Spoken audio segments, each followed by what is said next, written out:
Well, one of the things that has happened here with the fires is that several of the fires have converged, and so they've just kind of burned up their fuel in places. The big fire that was coming from the south this way has met up with a 40,000 acre fire, has met up with another one that was to the west of us over this way, where I showed the helicopter dipping water out of the orchard reservoir a few days ago. So those two have finally met up, and so at that point they'll burn themselves out.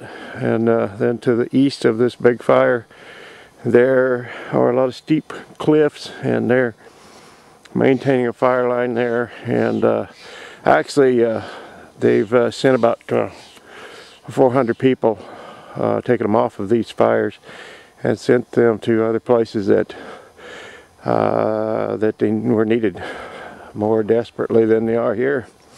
A lot of you people who've watched my videos for a while have seen this old truck in the background, but I've never featured this truck in a video.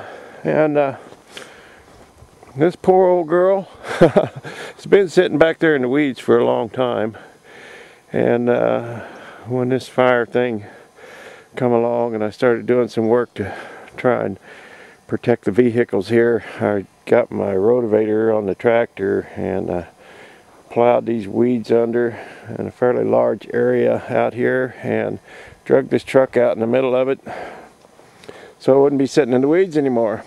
And this is my 1950 flatbed 1.5 ton Chevrolet truck with the old 216 engine, and I have a lot of history with this truck.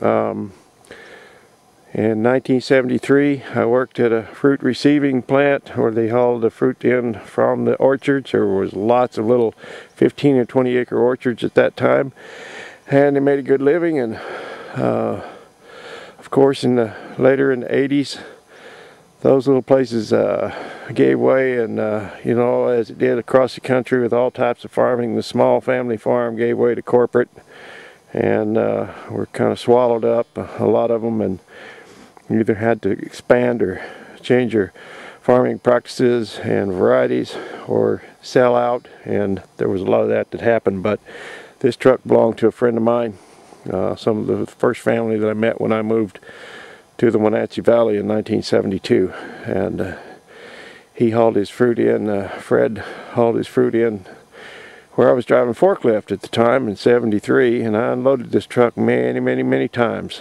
and through several harvests. And I did that before I started driving the straddle truck and hauling fruit in from the orchards myself. But anyway, when he cut his orchard down, had a small orchard and it was not paying anymore, and he cut it down, and I told him I'd like to have the old truck, and he said if his grandson did not want it, it was mine for $300. So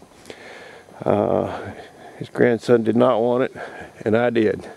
So here it is.